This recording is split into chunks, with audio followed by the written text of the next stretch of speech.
Hello friends, knowledge मंडली में आप सभी का स्वागत है। आपकी तैयारी को लगातार और अनवरत जारी रखते हुए इस वीडियो में करेंगे हम एनवीएस पर आधारित क्वेश्चंस। साथियों, आपको पता है एनवीएस स्कीम को लाया जा रहा है धौलागढ़ माता सीरीज में। एनवीएस स्कीम में ये सभी टॉपिक है वो डिस्कस किए जा रहे हैं, जैसे कि safety and security of inmates, mess management, hostel management, infrastructure maintenance and repairs, admission in JNVs. इसके साथ में NVS structure, role and responsibilities of commissioner NVS, joint commissioner NVS, DC NVS, ये सब चीजें हम डिस्कस करेंगे। तो चलिए साथियों, शुरू करते हैं। धौलागढ़ माता सीरीज पार्ट 32 का पहला क्वेश्चन देख लेते हैं। 601, विच of the following is not a responsibility of the joint commissioner administration. इनमें से कौन सी जिम्मेदारी संयुक्त आयुक्त प्रशासन यानी कि जॉइंट कमिश्नर एडमिनिस्ट्रेशन की नहीं है। ऑप्शन आप पढ़ लीजिए, कौन सा ऑप्शन ठीक होने वाला है। जॉइंट कमिश्नर एनवीएस एडमिनिस्ट्रेशन की बहुत सारी जिम्मेदारियां होती है, तो इन ऑप्शन में से कौन सी जिम्मेदारी है जो कि नहीं है। ऑप्शन आपने देख लिए, सही उत्तर हमारा हो जाएगा delegating financial powers to other officers. Financial power को डेलीगेट करने की पावर जीसी एडमिनिस्ट्रेशन के पास में नहीं होती है, ये हायर अथॉरिटीज के पास में होती है। बाकी ऑप्शंस हैं वो ठीक हो जाएंगे। रिकॉर्डिंग प्रोसीडिंग्स ऑफ मीटिंग है, ये हो सकती है। साथ में signing contracts and deeds on behalf of the समिति, ये भी ठीक है। इसके साथ में attending all meetings of the समिति एंड एग्जीक्यूटिव कमेटी, ये सभी ठीक हो जाएंगे। परंतु फाइनेंशियल पावर डेलीगेट करने का अधिकार जॉइंट कमिश्नर एडमिनिस्ट्रेशन के पास में नहीं होता है। सही उत्तर हमारा हो जाएगा सी हो जाएगा। अगला सवाल देख लेते हैं। 602, in what capacity does the joint commissioner administration function during the meetings of the NVS and executive committee. NVS और कार्यकारी समिति की बैठकों के दौरान संयुक्त आयुक्त प्रशासन किस क्षमता में कार्य करता है। आप ऑप्शन देखिए, चेयरपर्सन होंगे या मेंबर सेक्रेटरी होंगे या ट्रेजरर होंगे, लीगल एडवाइजर होंगे। एनवीएस और कार्यकारी समिति की बैठकों के दौरान संयुक्त आयुक्त प्रशासन किस क्षमता में कार्य करता है। सही उत्तर हमारा हो जाएगा बी हो जाएगा, मेंबर सेक्रेटरी के रूप में कार्य करेगा, यानी कि सदस्य सचिव के रूप में कार्य करेंगे। अगला सवाल देख लेते हैं। 603, which of the following statements accurately reflects the role of the joint commissioner administration in relation to property matters. निम्नलिखित में से कौन सा कथन संपत्ति मामलों के संबंध में संयुक्त आयुक्त प्रशासन की भूमिका को सटीक रूप से दर्शाता है। ऑप्शन आप देख लीजिए, कौन सा ऑप्शन हो जाएगा।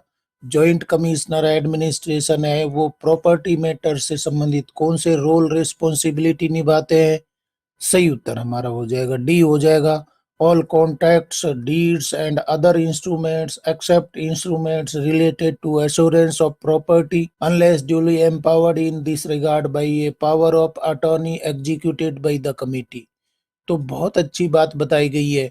सभी कॉन्ट्रैक्ट्स हैं, डीड्स है और दूसरे इंस्ट्रूमेंट्स है, मतलब कि सभी मामले हैं वो देखे जाते हैं। सिर्फ क्या नहीं देखते हैं, अश्योरेंस ऑफ प्रॉपर्टी है इसको नहीं करते हैं। और ये भी किया जा सकता है अगर समिति इस तरीके की एम्पावर करती है। सही उत्तर हमारा हो जाएगा डी हो जाएगा, सभी तरीके के कॉन्ट्रैक्ट्स हैं, डीड्स हैं और दूसरे मामले हैं वो देखे जाते हैं। पावर ऑफ अटॉर्नी है वो भी देखी जाएगी अगर एम्पावर किया जाएगा तो।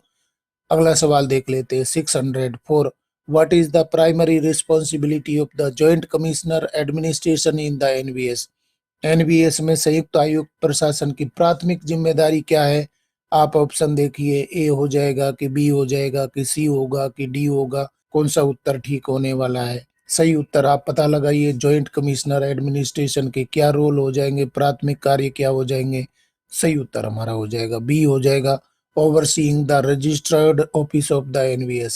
सोसाइटी रजिस्ट्रेशन एक्ट के तहत जो भी ऑफिस रजिस्टर हुआ है उसकी सारी कार्रवाई है उनको देखने का काम हो जाएगा। किसका हो जाएगा, एनवीएस जॉइंट कमिश्नर का हो जाएगा। अगला सवाल देख लेते हैं। 605, which of the following task is not a function of the joint commissioner administration NVS. तो जेसी एडमिन के कार्य इनमें से कौन से नहीं होंगे। हिंदी अर्थ भी देख लीजिए, निम्नलिखित में से कौन सा कार्य संयुक्त आयुक्त प्रशासन एनवीएस का नहीं है। ऑप्शन आप देख लीजिए, कौन सा उत्तर ठीक होने वाला है। जो नहीं वाले क्वेश्चन है थोड़े से मुश्किल होते हैं, इनमें से 3 सही होते हैं, एक गलत को हमें छांटना होता है, पता लगाना होता है। सही उत्तर हमारा हो जाएगा सी हो जाएगा, handling marketing and promotional activities for the NVS, ये कार्य उसका नहीं होगा। बाकी सभी कार्य हो जाएंगे। Preparing the budget for approval by the executive committee, ये ठीक है। Attending all meetings of the NVS and executive committee, ये भी बहुत बढ़िया है। और इसके साथ में executing decisions and resolutions passed by the NVS and executive committee, ये सभी कार्य हो जाएंगे। परंतु मार्केटिंग और प्रमोशनल एक्टिविटीज है एनवीएस के लिए, ये कार्य निर्धारित नहीं किए गए हैं। सही उत्तर हमारा हो जाएगा सी हो जाएगा। बाकी तीनों ऑप्शन ठीक हैं और जो गलत है वही हमारा सही उत्तर हो जाएगा। डियर फ्रेंड्स, एनवीएस पर आधारित क्वेश्चन सीरीज धौलागढ़ माता सीरीज के क्वेश्चन आपको पसंद आ रहे हैं तो लाइक बटन दबाइए, अपने यार दोस्तों को बताइए और कमेंट भी करिए। देख लेते नया सवाल 6.6। What authority does the Joint Commissioner Administration have regarding signing contracts on behalf of the NVS? NVS की ओर से अनुबंध पर हस्ताक्षर करने के संबंध में संयुक्त आयुक्त प्रशासन के पास में क्या अधिकार है? ऑप्शन देख लीजिए कौन सा उत्तर ठीक हो जाएगा। जॉइंट कमिश्नर एडमिनिस्ट्रेशन है वो एनवीएस की ओर से अनुबंध पर हस्ताक्षर करने के संबंध में क्या पावर रखते हैं, क्या अधिकार रखते हैं? सही उत्तर हमारा हो जाएगा सी हो जाएगा। Needs a power of attorney executed by the committee for property related contracts, JC admin है वो पावर ऑफ अटर्नी कर सकते हैं, इस तरीके के अनुबंध के लिए पावर ऑफ अटर्नी ले सकते हैं। परंतु इसके लिए उनको अप्रूवल कौन देंगे? कमेटी देगी, एग्जीक्यूटिव कमेटी देगी। सही उत्तर हमारा हो जाएगा सी हो जाएगा। Needs a power of attorney executed by the committee for property related contracts. अगला सवाल देख लेते हैं 607। In what capacity does the joint commissioner administration act during meetings of the NVS and executive committee? NVS और कार्यकारी समिति की बैठकों के दौरान संयुक्त आयुक्त प्रशासन किस क्षमता में कार्य करते हैं? ऑप्शन देख लीजिए कौन सा उत्तर ठीक हो जाएगा। In what capacity does the joint commissioner administration act during meetings of the NVS and executive committee? सही उत्तर हमारा हो जाएगा सी हो जाएगा। As a record keeping, documenting proceedings and executing decisions, बहुत ही अच्छा कार्य बताया गया है। जॉइंट कमिश्नर एडमिनिस्ट्रेशन एनवीएस और एग्जीक्यूटिव कमेटी की मीटिंग होती है, उसमें क्या रोल निभाते हैं? रिकॉर्ड कीपर का कार्य करेंगे, जो भी मीटिंग में डिसीजन लिए गए हैं उन सभी को संभाल के रखेंगे और इसके साथ में जो भी प्रोसीडिंग्स के तहत रिजोल्यूशन हुए हैं उनको आगे बढ़ाएंगे, उनको संभाल के रखेंगे। इसके साथ में एग्जीक्यूटिंग डिसीजंस, जो भी डिसीजन लिए गए हैं उनको पालन करवाएंगे, लागू करवाएंगे। सही उत्तर हमारा हो जाएगा सी हो जाएगा। As a record keeper, documenting proceedings and executing decisions. Question देख लेते हैं 608। What is the primary responsibility of the joint commissioner academic in JNVs? JNV में संयुक्त आयुक्त शैक्षणिक की प्राथमिक जिम्मेदारी क्या है? ऑप्शन देख लीजिए कौन सा उत्तर ठीक होने वाला है। यहाँ पर जेसी एकेडमिक आ गए हैं और जेसी एकेडमिक का एनवीएस में जेएनवीज में क्या रोल हो जाएंगे? सही उत्तर हमारा हो जाएगा बी हो जाएगा। Collaborating on syllabus and curriculum, बहुत अच्छा कार्य दिया गया है। एकेडमिक है तो निश्चित रूप से एकेडमिक का कार्य कहाँ पर होता है? जेएनवी में होता है। जेएनवीज में सिलेबस और करिकुलम को कोलैबोरेट करने का कार्य किसका हो जाएगा? जेसी एकेडमिक का हो जाएगा। सही उत्तर हमारा हो जाएगा बी हो जाएगा। अगला सवाल देख लेते हैं 609। Which of the following task is not under the preview of the joint commissioner academic in NVS?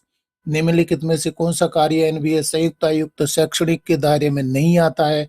मैंने साथियों बताया है कि नोट वाले क्वेश्चन है थोड़े से मुश्किल होते हैं, जहां पर तीन ऑप्शन ठीक होते हैं, मतलब कि रिलेटेड होते हैं, एक गलत होता है और जो गलत होता है उसको खोजना हमें होता है। ऑप्शन आप देख लीजिए कौन सा गलत होगा और गलत ऑप्शन ही हमारा सही उत्तर होगा। Inspecting academic functioning, formulating plans for senior secondary education, managing financial resources, conducting selection test effectively. तो कौन सा उत्तर ठीक हो जाएगा? कौन सा कार्य है, कौन सा टास्क है जेसी एकेडमिक का नहीं होगा? सही उत्तर हमारा हो जाएगा सी हो जाएगा। मैनेजिंग फाइनेंशियल रिसोर्सेज, ये कार्य उनका नहीं है, बाकी सभी हो जाएंगे। Inspecting academic functioning, formulating plans for senior secondary education, ये भी ठीक है, और कंडक्टिंग सिलेक्शन टेस्ट इफेक्टिवली, ये भी ठीक हो जाएगा। परंतु फाइनेंशियल रिसोर्सेज को मैनेज करने का कार्य जेसी एकेडमिक का नहीं होगा और यही हमारा उत्तर हो जाएगा सी हो जाएगा।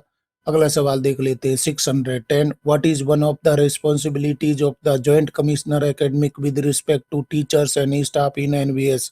एनवीएस में शिक्षकों और कर्मचारियों के संबंध में संयुक्त आयुक्त शैक्षणिक की जिम्मेदारियों में से एक क्या है? ऑप्शन देख लीजिए कौन सा उत्तर ठीक हो जाएगा। यहाँ पर आपको ध्यान देना है, जेसी एकेडमिक है वो टीचर्स और स्टाफ के संबंध में क्या निर्णय लेते हैं, क्या पावर रखते हैं, कौन सी जिम्मेदारी उनकी हो जाएगी। सही उत्तर हमारा हो जाएगा सी हो जाएगा, कंडक्टिंग इन सर्विस ट्रेनिंग। बहुत ही अच्छा क्वेश्चन बताया गया है। जेसी एकेडमी का कार्य क्या हो जाएगा, उनकी जिम्मेदारी, रोल, रिस्पॉन्सिबिलिटी क्या हो जाएंगी।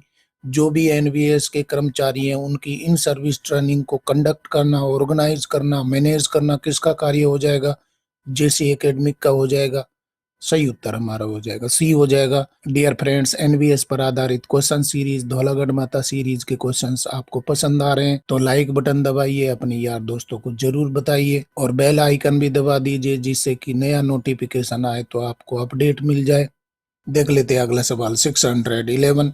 इन what capacity does the joint commissioner academy contribute to the development of education in JNVs? संयुक्त आयुक्त शैक्षणिक जेएनवी में शिक्षा के विकास में किस क्षमता से योगदान देते हैं? ऑप्शन देखिए कौन से कार्य हो जाएंगे। जॉइंट कमिश्नर एकेडमिक है वो एजुकेशन डेवलपमेंट में किस तरीके से रोल प्ले करते हैं, क्या उनकी रिस्पॉन्सिबिलिटी हो जाएगी, किस तरीके से हेल्प करते हैं। ऑप्शन आपने देख लिया है, सही उत्तर हमारा हो जाएगा बी हो जाएगा, by collaborating on syllabus and curriculum. JNVs में शिक्षा के विकास में क्या रोल हो सकता है जॉइंट कमिश्नर एकेडमिक का? सिलेबस को कोलैबोरेट करना, करिकुलम को कोलैबोरेट करके और शिक्षा के विकास में योगदान दे सकते हैं। सही उत्तर हमारा हो जाएगा बी हो जाएगा। अगला सवाल देख लेते हैं 612। Which activities specifically mentioned as a responsibility of the Joint Commissioner Academic in promoting student well-being in JNVs? JNV में छात्र कल्याण को बढ़ावा देने में संयुक्त आयुक्त शैक्षणिक की जिम्मेदारी के रूप में किस गतिविधि का विशेष रूप से उल्लेख किया गया है? आप ऑप्शन देखिए, conducting teacher evaluations, organising field trips, issuing examination certificates, monitoring in service training programmes. JNV में छात्र कल्याण को बढ़ावा देने में संयुक्त आयुक्त शैक्षणिक की जिम्मेदारी के रूप में किस गतिविधि का विशेष रूप से उल्लेख किया गया है? सही उत्तर हमारा हो जाएगा बी हो जाएगा, organising field trips. Field trip को ऑर्गेनाइज करवाना, कंडक्ट करवाना क्या हो जाएगा? जेएनवीज में छात्र कल्याण को बढ़ावा देने का विशेष कार्य हो जाएगा। सही उत्तर हमारा होगा बी होगा। अगला सवाल देख लेते हैं 613। What is the primary responsibility of the joint commissioner academic in Jawahar Navodaya Vidyalaya? Jawahar Navodaya विद्यालय में संयुक्त आयुक्त शैक्षणिक की प्राथमिक जिम्मेदारी क्या है? आप ऑप्शन देखिए कौन सा उत्तर ठीक हो जाएगा। जेसी एकेडमिक के क्या कार्य हो जाएंगे जेएनवी में? सही उत्तर हमारा हो जाएगा ए हो जाएगा, inspecting and supervising academic functioning. क्योंकि जेसी एकेडमिक है तो जेएनवी के अंदर जो भी एकेडमिक फंक्शनिंग हो रही है उनको इंस्पेक्ट करना, सुपरवाइज करना, उनका निरीक्षण परीक्षण करना किसका कार्य हो जाएगा? जेसी एकेडमिक का हो जाएगा। सही उत्तर हमारा हो जाएगा ए हो जाएगा। Move to question number 614। In addition to academic activities, what other area does the Joint Commissioner Academic focus on in Jawahar Navodaya विद्यालय? शैक्षणिक गतिविधियों के अलावा संयुक्त आयुक्त शैक्षणिक जवाहर नवोदय विद्यालयों में किस अन्य क्षेत्र पर ध्यान केंद्रित करते हैं? आप देख लीजिए यहाँ पर शैक्षणिक गतिविधि के लिए तो जेसी एकेडमिक रिस्पॉन्सिबल होंगे। इसके अलावा जेएनवीज में वो कौन से क्षेत्र पर ध्यान केंद्रित करते हैं? आपने ऑप्शन देख लिया है, सही उत्तर हमारा हो जाएगा सी हो जाएगा, प्रोफेशनल एजुकेशन एंड ट्रेनिंग। ये सभी कार्य हो जाएंगे। जेएनवी में एकेडमिक के अलावा प्रोफेशनल एजुकेशन और ट्रेनिंग है वो देखी जाएगी, मतलब कि स्टाफ के लिए प्रोफेशनल एजुकेशन और ट्रेनिंग को ऑर्गेनाइज किया जाएगा, मैनेज किया जाएगा जेसी एकेडमिक के द्वारा। अगला सवाल देख लेते हैं 615। As per NVS rules, joint commissioner academic is the member secretary of which committee? NVS नियमों के अनुसार संयुक्त आयुक्त शैक्षणिक किस समिति के सदस्य सचिव होते हैं?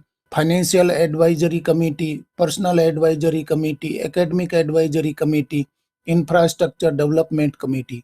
एनवीएस नियमों के अनुसार संयुक्त आयुक्त शैक्षणिक किस समिति के सदस्य सचिव होते हैं, मेंबर सेक्रेटरी होते हैं?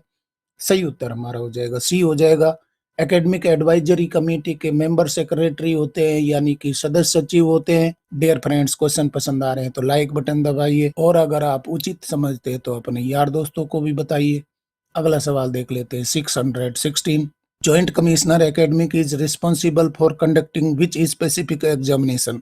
संयुक्त आयुक्त शैक्षणिक किस विशिष्ट परीक्षा के संचालन के लिए जिम्मेदार है? Staff promotion test, lateral entry examination, financial audit exam, curriculum assessment test. तो संयुक्त आयुक्त शैक्षणिक किस विशिष्ट परीक्षा के संचालन के लिए जिम्मेदार है? सही उत्तर हमारा हो जाएगा बी हो जाएगा, लेटरल एंट्री एग्जामिनेशंस। जेएनवीएसटी और लेटरल एंट्री एग्जामिनेशंस के लिए रिस्पॉन्सिबल होंगे जॉइंट कमिश्नर एकेडमिक होंगे। अगला सवाल देख लेते हैं 617। How many regional offices has the NVS established according to the memorandum of association. बहुत ही अच्छा क्वेश्चन है। मेमोरेंडम ऑफ एसोसिएशन के अनुसार एनवीएस ने कितने क्षेत्रीय कार्यालय स्थापित किए हैं? बिल्कुल ही लड्डू क्वेश्चन है। और साथियों, इस प्रकार के लड्डू क्वेश्चन को गलत करके अगर हम एग्जाम हॉल से बाहर निकलते हैं तो हमारा चेहरा निश्चित रूप से देखने लायक बनता है। मेमोरेंडम ऑफ एसोसिएशन के अनुसार एनवीएस के कितने क्षेत्रीय कार्यालय हैं? आप देख लीजिए उत्तर कौन सा ठीक हो जाएगा। सही उत्तर हमारा हो जाएगा डी हो जाएगा 8। अभी तक 8 क्षेत्रीय कार्यालय हैं, मतलब कि रीजनल ऑफिस हैं, जो कि मेमोरेंडम ऑफ एसोसिएशन के तहत बनाए गए खोले गए हैं एनवीएस में। सही उत्तर हमारा हो जाएगा डी हो जाएगा। क्वेश्चन देख लेते हैं 618। Who is there to assist the commissioner in looking after all personal matters, that is recruitment, promotion, posting, transfer and seniority etc. in NVS? NVS में सभी कार्मिक मामलों यानी कि भर्ती, पदोन्नति, पोस्टिंग, स्थानांतरण और वरिष्ठता आदि की देखभाल में आयुक्त की सहायता करने के लिए कौन है? जॉइंट कमिश्नर पर्सनल हो जाएंगे, या जॉइंट कमिश्नर एडमिनिस्ट्रेशन होंगे, या जॉइंट कमिश्नर एकेडमिक होंगे, या जॉइंट कमिश्नर फाइनेंस होंगे। कमिश्नर की इन सभी मामलों में सहायता कौन करते हैं, उनको असिस्ट कौन करते हैं? सही उत्तर हमारा हो जाएगा ए हो जाएगा, joint commissioner personal. Joint commissioner personal हैं वो कमिश्नर की भर्ती में, पदोन्नति में, पोस्टिंग में, स्थानांतरण में और वरिष्ठता आदि की देखभाल में आयुक्त की यानी कि कमिश्नर की सहायता करते हैं। सही उत्तर हमारा हो जाएगा ए हो जाएगा। अगला सवाल देख लेते हैं 619। What is the primary responsibility of the internal financial advisor and chief accounts officer? आंतरिक वित्तीय सलाहकार एवं मुख्य लेखा अधिकारी की प्राथमिक जिम्मेदारी क्या है? यहाँ पर क्वेश्चन है इस तरीके से लाए जा रहे हैं कि किसी से भी संबंधित क्वेश्चन पूछ लिया जाए तो वो सभी आप कर सकते हैं। जेसी के बारे में हमने देखा, कमिश्नर के बारे में देखा, डीसी के बारे में भी हम करेंगे। इंटरनल फाइनेंशियल एडवाइजर और चीफ अकाउंट ऑफिसर है, उनके क्या कार्य हो जाएंगे, प्राथमिक कार्य क्या हो जाएंगे, जिम्मेदारियां क्या हो जाएंगी? सही उत्तर हमारा हो जाएगा सी हो जाएगा, advising on financial accounting and audit matters. मतलब कि इंटरनल फाइनेंशियल एडवाइजर और चीफ अकाउंट्स ऑफिसर है वो सलाह देते हैं फाइनेंशियल अकाउंटिंग और ऑडिट मैटर्स पर। सही उत्तर हमारा हो जाएगा सी हो जाएगा, advising on financial accounting and audit matters. और साथियों देख लेते हैं एनवीएस स्कीम पर आधारित धौलागढ़ माता सीरीज पार्ट 32 का अंतिम सवाल 620। Which of the following task is not under the preview of the internal financial advisor and chief accounts officer? निम्नलिखित में से कौन सा कार्य आंतरिक वित्तीय सलाहकार और मुख्य लेखा अधिकारी के दायरे में नहीं आता है? कौन सा कार्य हो जाएगा जो इनमें से नहीं आता? ऑप्शन आप देख लीजिए कौन सा उत्तर ठीक होने वाला है, ए होगा कि बी होगा कि सी होगा कि डी होगा? सही उत्तर हमारा हो जाएगा सी हो जाएगा, organising cultural events in regional offices. ये बिल्कुल गलत हो रहा है। ये कार्य है वो इंटरनल फाइनेंशियल एडवाइजर और चीफ अकाउंट्स ऑफिसर का नहीं होगा। बाकी सभी कार्य हो जाएंगे inspecting the accounts of Jawahar Navodaya विद्यालय, साथ में managing the provident fund for Navodaya Vidyalaya समिति एम्प्लॉइज, और इसके साथ में calling for information required for budget estimates. तो ये सभी कार्य किसके हो जाएंगे? ए, बी और डी, ये सभी कार्य हो जाएंगे इंटरनल फाइनेंशियल एडवाइजर और चीफ अकाउंट्स ऑफिसर के हो जाएंगे। परंतु कल्चरल इवेंट को ऑर्गेनाइज करने का कार्य है वो इनका नहीं होगा। सही उत्तर हमारा क्या हो जाएगा? सी हो जाएगा। इस तरीके से साथियों एनवीएस स्कीम पर आधारित धौलागढ़ माता सीरीज पार्ट 32 के अंतिम क्वेश्चन तक हम पहुंच गए हैं। अभी तक हमने 620 क्वेश्चन एनवीएस स्कीम पर कर लिए हैं। ये क्वेश्चंस पुरानी परीक्षाओं में भर भर के पूछे गए थे, आगामी परीक्षाओं में भी पूछे जाएंगे क्योंकि ये आपके सिलेबस में रखा गया है। डियर फ्रेंड्स, एनवीएस स्कीम के सारे टॉपिक कवर किए जा रहे हैं धौलागढ़ माता सीरीज में। अगर आपको धौलागढ़ माता सीरीज के क्वेश्चन पसंद आ रहे हैं तो लाइक शेयर कीजिए और चैनल को सब्सक्राइब करना तो बहुत ही जरूरी है क्योंकि नॉलेज मंडली is the right choice. Thank you very much.